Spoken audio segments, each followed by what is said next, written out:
اور حضرت حذیفہ رضی اللہ تعالی عنہ فتوحات تھیں، ایک جگہ دعوت میں تھے، مشہور واقعہ ہے، ان کے ساتھ ان کے غلام بھی موجود تھے، حشم و خدم بھی موجود تھے.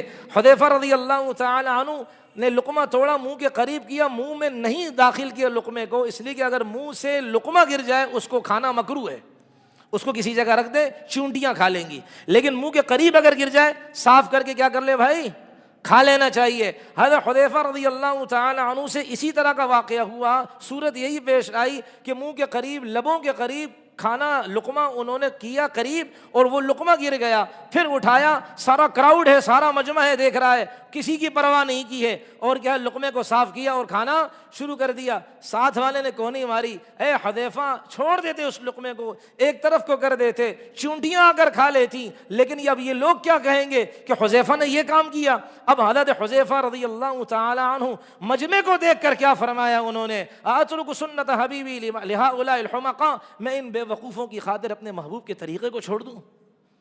فرمایا ایک طرف ابو طالب کہ لوگوں کے طعن اور لوگوں کی تنقیدوں کی وجہ سے حق پر نہیں آیا اور کلمے سے محروم ہو گیا، ایک طرف حضرت حذیفہ ہیں، لوگوں کی تنقید کو پس و پیش کیا اور محمد مصطفیٰ علیہ الصلوۃ والسلام کی سنت کو تھاما. اللہ نے کہہ دیا رضی اللہ عنہم ورضوا عنہ.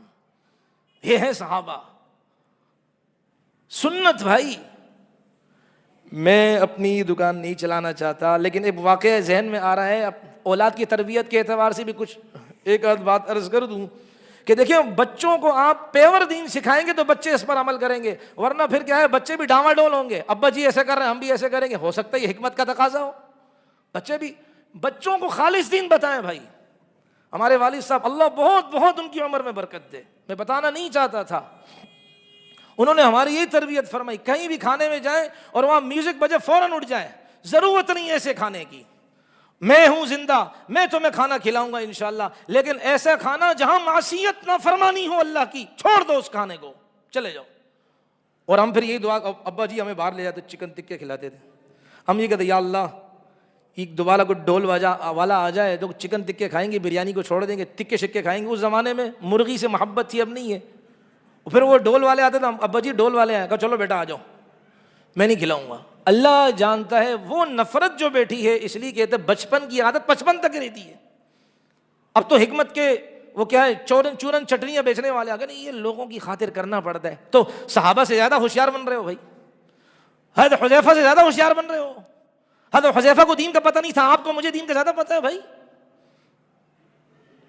اس لیے میں ایک اگلی بات عرض کر دوں کہ دیکھیں شادیوں میں سنت کیا ہے، دو چیزیں، نکاح رخصتی، نکاح ہے اور ولیمہ. لڑکی والوں کے ذمے کھانا نہیں ہے.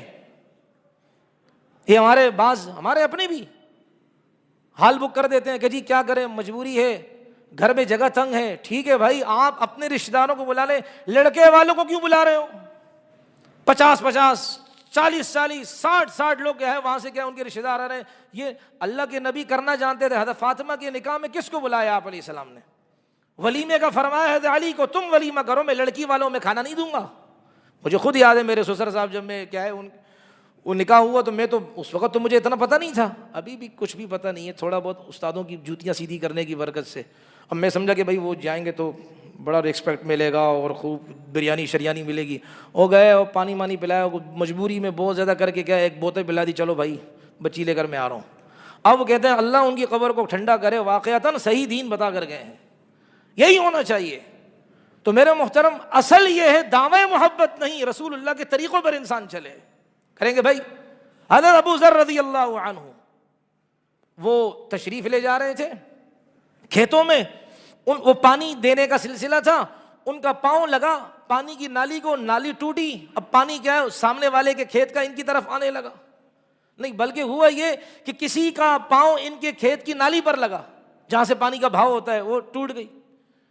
اب کیا ہے ظاہر بات ہے ان کا نقصان ہو رہا ہے. ان کو فوراً غصہ آیا اور تھوڑی دیر بعد لیٹ گئے، کیچڑ میں لیٹ گئے. بھائی یہ کیا ہوا؟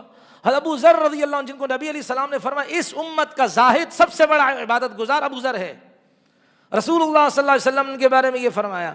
تو ان کو جب دیکھا گیا کہ کیچڑ میں، یہ نہیں دیکھا کہ لوگ کیا کہیں گے، یہ لوگ کیا کہیں گے پر عمل کرنا شرک ہے. شرک لوگ کیا کہیں گے. ابے کلمہ لوگوں کا پڑھا ہے اللہ کا پڑھا ہے؟ کلمہ کس کا پڑھا ہے بھائی؟ تو پھر لوگوں کی خاطر کیوں دین کو ذبح کرتے ہیں بھائی؟ تو میں بات عرض کر رہا تھا کہ ابو ذر رضی اللہ عنہ لیٹ گئے کیچڑ میں. فتاوی رحیم جلد اول کے اندر یہ موجود ہے, مفتی عبدالرحیم لاجپوری رحمۃ اللہ نے لکھا ہے اسے. لیٹ گئے اور پھر بیٹھے. کسی نے کہا کیا ہوا حضرت؟ کہا مجھے غصہ آیا اس پر کہ اس نے میری نالی توڑی کھیت کی. لیکن فوراً نبی علیہ السلام کی حدیث آ گئی, اگر غصہ آئے بیٹھ جاؤ, نہیں جا رہا لیٹ جاؤ. مجھے غصہ بہت آیا اس لیے میں کیا کھیت میں ہی لیٹ گیا, رسول اللہ کی سنت اور حدیث پر عمل کرنے کی نیت سے. یہ ہے. ہم کہتے ہیں یار خیر ہے کوئی بات نہیں, میوزک بج رہا ہے کوئی بات نہیں, لوگوں کو بھی رشتہ داریاں بھی تو نبھانی چاہیے, کرو پھر بھائی. اس لیے میرے محترم سنت پر عمل کرنے کی نیت کریں انشاءاللہ. سنت پر عمل کریں گے اور سنت کا انشاءاللہ ادب بھی کریں گے. بہت افسوس ہوتا ہے بعض اوقات عصر کی حدیث ہوتی اٹھ کر جا رہے ہوتے ہیں, جیسے مسجد اقصیٰ کی زمین سب سے گرم ہے اور اچھے اچھے ہمارے ساتھی جاتے ہیں. 2 منٹ کی حدیث ہوتی ہے, 2 منٹ کی, نہیں بیٹھتے ہیں. بہت بڑا گلہ ہے مجھے ان سے, نہیں بیٹھتے ہیں. معذرت چاہتا ہوں. ارے دیکھیں جری حضرت جابر بن عبداللہ کو مدینے میں رہ رہے ہیں, انہیں پتہ چلا ایک صحابی رسول ملک شام کے اندر ہیں اور ایک حدیث ان کے پاس ہے جو انہوں نے نبی علیہ الصلوۃ والسلام سے براہ راست سنی اور انہوں نے براہ راست نہیں سنی. بس یہ فرق ہے, سنی انہوں نے بھی لیکن کسی واسطے سے, انہوں نے بغیر واسطے سے محبوب جناب رسول اللہ سے سنی صلی اللہ علیہ وسلم سے. حضرت جابر بن عبداللہ اسی غرض اسی نیت سے کہ انہوں نے براہ راست سرکار دو عالم سے یہ حدیث سنی ہے اور میں نے جس سے سنی ہے تو اس نے بھی کسی سے واسطے سے سنی ہے, میں چاہتا ہوں اپنے اور نبی علیہ السلام کے درمیان واسطے کم کرتے جاؤں. جتنے واسطے کم ہوتے ہیں نا اس میں ایک روحانی کشش ہوتی ہے. یہ علمی اصطلاحات ہیں. اب جابر بن عبداللہ مدینہ پاک سے نکلے, کئی دنوں کا سفر کیا, ملک شام پہنچے. ملک شام جب پہنچے اور اس صحابی رسول سے ان کا نام ذہن سے نکل گیا, ان سے کہا اوپر سے آواز, یعنی یہ نیچے تھے, آواز دی, ارے فلاں فلاں میں جابر بن عبداللہ ہوں, تم سے حدیث سننے آیا ہوں. وہ اوپر سے انہوں نے سر نکالا, کہا میں آتا ہوں. کہا نہیں آپ کو آنے کی ضرورت نہیں, کہا تم اتر جاؤ, مجھے اترنے کی ضرورت نہیں, تم وہیں سے نبی کی حدیث بیان کرو, میں یہیں سے نبی کی حدیث سنوں گا اور چلتا بنوں گا, مجھے اترنا نہیں, ورنہ جس نیت سے میں آیا تھا وہ نیت مقصد فوت ہو جائے گا. ایسا نہ اس نیت میں کوئی اور چیز شامل ہو جائے. اخلاص, اخلاص ہے. انہوں نے نبی علیہ الصلوۃ والسلام کی حدیث سنا دی, وہ کتاب العلم کے اندر حدیث موجود ہے, وہ سنا دی حدیث انہوں نے کہ جو اللہ کے راستے میں علم حاصل کرنے کے لیے نکلے تو فرشتے اس کے پاؤں کے نیچے پر بچھاتے, طویل حدیث ہے. اب یہ حدیث جب انہوں نے سنائی کہا اللہ آپ کو جزائے خیر عطا فرمائے, اور وہاں سے چلے گئے. تقریباً 1 مہینے کا فاصلہ طے کیا ایک حدیث کے لیے, پھر 1 مہینے کا فاصلہ طے کیا, مدینہ پاک پہنچے, 2 مہینے لگے صرف ایک حدیث کے لیے. یہ صحابہ میں رسول اللہ کی حدیثوں کی محبت اور ادب کا حال تھا. اس لیے اپنے بچوں کو رسول اللہ کی سیرت سکھائیں, بچوں کو ٹائم دیں. ہم اپنی ماؤں سے بھی بہت سخت گلہ ہے مجھے, اپنی بہنوں سے بھی گلہ ہے. اپنے بچوں کو موبائل کا غلام نہ بنائیں. دیکھیں ایک بات عرض کر دوں, پانی جو آتا ہے نا, پانی زمین میں خود راستہ بناتا ہے, وہ تنکے کو بہا کر لے جاتا ہے, لیکن جب چٹان پانی کے سامنے آتی ہے تو چٹان پانی کا راستہ روک دیتی ہے. اسی طرح میرے محترم ہم تنکا نہ بنے کہ جو گندگی کا سیلاب آئے, غلاظت کا دریا آئے, ہمیں بہا کر لے جائے. ہم چٹان بنے, ایمان والی چٹان, کہ غلاظت کا سیلاب, بے حیائی کا سیلاب جب آئے ہم ان کے سامنے کھڑے ہوں اور اس کے رخ کو موڑ دیں. ہم وہ ہیں جو ہواؤں کا رخ موڑ دیں, ایسا بنے بھائی. ہم اقوام عالم کے غلام نہ بنے, اقوام عالم کو اپنا غلام بنائیں. راتوں کو جاگیں, فجر کی نماز کے لیے آئیں. ہم کہتے جادو کر دیا شیطان نے. شیطان نہیں, انسان نے کر دیا. پہلے میں اپنے اندر غور کروں کہ میں کیا ہوں. حدیث میں آتا ہے نا, جو انسان جب انسان سوتا ہے, جس کا خلاصہ یہ ہے, شیطان ہر انسان کی گدی پر ہر روز 3 گٹھانے باندھتا ہے. مہینے کی 90 گٹھانے ہو گئی نا, ہر روز 3 گٹھانے باندھتا ہے. اب یہ گٹھانے کب کھلتی؟ جب یہ اٹھتا ہے, ایک گٹھان کھلی, وضو کیا, گٹھان کھلی, نماز کے لیے کھڑا ہو گیا, گٹھان کھلی. اب کیا ہے, نماز پڑھی, اصبح نشیطا, بالکل چاق و چوبند ہو گیا. اس لیے جو فجر کی نماز پڑھتے ہیں ان سے پوچھ لیں کہ فجر کی نماز کے بعد آپ کیا فیل کرتے ہیں؟ کہتا ہے ایسا جیسے ہلکا پھلکا ہو گیا ہوں. گٹھان کھل رہی ہے.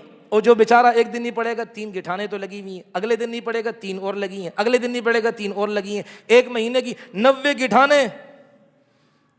اور جو نماز نہیں پڑھتا کہتے ہیں بال الشیطان فی اذنی، حدیث کے الفاظ ظاہری الفاظ یہ شیطان اس کے کان میں پیشاب کرتا ہے۔ تو جس انسان کا کان شیطان کی لیٹرین بن جائے، جس انسان کی گدی شیطان کی گٹھانوں کی جگہ بن جائے، اب بتاؤ جادو کو آنے کس نے دیا؟ جادو کو آنے کی دعوت کس نے دی؟ اس انسان نے دی ہے۔ 3 بجے تک جاگ رہے ہوتے ہیں۔ بعض تو ایسے بد نصیب ہیں، ان کو بد نصیبی کہ مسجد کے سیڑھیوں پر بیٹھ کر موبائل چلا رہے ہوتے ہیں۔ وہ سمجھتے ہیں یہ کام صرف مولوی صاحب کا، ہاں تنخواہ لیتا ہوں نا میں اس کی زیادہ، اس کی میں نے تنخواہیں لینا شروع کر دی ہے نا کہ یہ کام بھی میں کروں گا۔ بھائی یہ سب کا کام ہے۔ چور پکڑتے ہیں، اتنا مارتے ہیں کہ جتنی چور کی سزا ہے اس سے زیادہ کیا ہے، یہ اس کو ایزی لوڈ دے دیتے ہیں اس کو جوتوں کا۔ اور وہ باہر بیٹھے ہوئے غلط کام کر رہے ہوتے ہیں موبائل سے، ان کو پیار سے سمجھا، ارے اپنی ٹوپی ان کے پاؤں کے نیچے رکھ دو یار۔ ٹوپی سے بات یاد آ گئی، نماز میں آیا کریں نا، یہ والی ٹوپی نہیں پہنا کریں۔ یہ سب پیچھے مڑ کے دیکھ رہے ہیں، کون سی ٹوپی؟ او اللہ جنت میں لنگڑا کرے، وہ پلاسٹک والی ٹوپی یار، یہ نہیں پہنا کریں۔ کیا آپ اس ٹوپی کو پہن کر اپنے سسر کے پاس جاؤ گے؟ تیرا تو سسر ہی نہیں ہے، تو وہی رو رہا ہے اسی کے چکر میں۔ ایک آدمی یہ والی ٹوپی پہن کر اپنی ساسو ماں کے پاس جائے گا کہ وہ کہے گا پاگل کہاں سے آ گیا، ٹوپی تو دیکھ اس کی۔ شادی میں جائیں گے آپ، لال قلعے میں جائیں گے یہ ٹوپی پہن کر، وہاں بھی ایک نمونہ گھوم رہا ہوتا ہے، اور یہ 2 دریا کے پاس جائیں گے یہ ٹوپی پہن کر، سب کہیں گے پاگل آ گیا۔ تو پاگلوں والی ٹوپی اللہ کے گھر پہ رہ گئی ہے، یہ تو مجبوری میں رکھی ہوئی ہے کہ یار کم از کم کچھ تو حیا آ جائے یار، اللہ کے گھر میں کھڑے ٹوپی تو کم از کم پہن لے یار، ورنہ تو یہ اس کام کے لیے نہیں ہے۔ آپ خود دیکھیں نا، جیسے باہر نکلتے بچے ہنستے، او مسجد کا ٹوپی چور آوازیں آتی رہی، او مسجد کا ٹوپی چور۔ ایک آدھ دفعہ بچپن میں مجھ سے بھی غلطی ہو گئی، میں نے کہا میرے ابا کی توبہ، آئندہ نہیں کروں گا یہ کام، غلطی ہو گئی تھی بھائی، وہ نہیں چھوڑتے۔ یہ لوگ ہیں، دیکھو لوگ کہیں کبھی نہیں چھوڑیں گے، ایک اللہ ہے ہر وقت باہیں کھولی انتظار کرتا ہے کب میرا گناہ گار بندہ آئے گا، رات کی تاریکی میں گناہ کر کے آیا، میں اس کو اپنی باہوں میں لوں گا، رحمت کی باہوں میں لوں گا، اس کے توبے کا انتظار کروں گا، سارے گناہ معاف کروں گا۔ لوگ نہیں چھوڑتے۔ اس لیے میرے محترم ایک آپ سے وعدہ ہے کہ ایک نیت کرے کہ انشاءاللہ نبی علیہ السلام کی سیرت پر زندگی گزاریں گے، بچوں کے سامنے سیرت کے تذکرے کریں، بچوں کے سامنے۔ ایک واقعہ، تنگ تو نہیں ہو رہے بھائی؟ خیر ہے یار، کبھی کبھی مولوی کی باتیں بھی سن لو بھائی۔ میں بات عرض کر دوں کہ یہ واقعہ آپ نے پہلے بھی یہ 2 واقعے سنے، کچھ نئے چہرے ہیں تو ان کو عرض کر دوں۔ مولانا طاہر جمیل صاحب نے ایک واقعہ انہوں نے بیان کیا، یہ تو واقعہ میں نے پہلے بھی پڑھا تھا لیکن ان کے اعتبار سے پھر ایک یہ واقعہ تازہ ہو کے دوبارہ عرض کر دوں۔ یہ واقعہ پہلے میں پڑھ چکا ہوں کہ یونان والے جو ہے نا وہ عیسائیت میں بڑے طاقتور ہوتے ہیں، بڑے مضبوط کٹر ہوتے ہیں، بڑے کٹر ہوتے ہیں اپنے عیسائیت پر۔ تو وہاں کی کوئی عورت مسلمان ہو گئی اور مسلمان لڑکے سے اس کی شادی ہو گئی، اللہ نے ان کو اولاد دی۔ اب کہتے 4 سال کا بچہ ہے ہمارا، 4 سال کا ہمارا بچہ ہے، اور ابھی سے ہم نے اس کا ایسا ذہن بنایا ہے کہ اجنبی عورتیں اگر ہمارے گھر میں آتی ہیں تو کہتا ہے مجھے چھپاؤ، مجھے اجنبی عورتوں سے پردے کا حکم قرآن میں دیا گیا ہے۔ اور ہم اگر وہ ہیلے بانے کیا کرے، دل کا پردہ ہوتا ہے۔ تو اللہ نے قرآن میں کیوں فرمایا چہروں کے اوپر گھونگھٹ لاؤ؟ اللہ نے قرآن میں کیوں فرمایا؟ تم اللہ سے زیادہ جو ہے نا وہ جاننے والے ہو۔ بھائی اپنی غلطی کو واضح کرو نا، کیوں قرآن میں تعریف کرتے ہو یہودیوں کی طرح ہم کرتے ہیں؟ بھائی معذرت واضح کریں، ہاں بھائی میں غلطی پر ہوں، میری دعا کریں، ختم ہو گئی بات۔ اب قرآن کے اندر کیا ہے، قطع برید کیا جا رہا ہے، کاٹا پیٹی کی جا رہی ہے، غلط ہے۔ اور کہاں ہم اس کو غصہ کیسے دیتے ہیں، یہ اس کو سزا کیا دیتے ہیں؟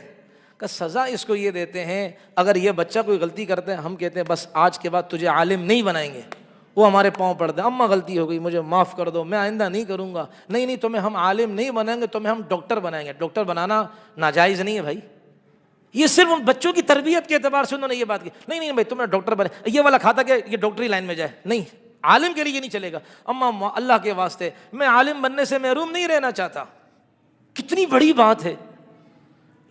وہاں کافرستان میں یہ تربیت اگر کوئی بات نیت کرے نا اپنے بچے کو، وہاں بھی دین کی تربیت دے سکتا ہے، نہیں دے سکتا تو مدینہ اور مکہ میں بھی نہیں دے سکتا۔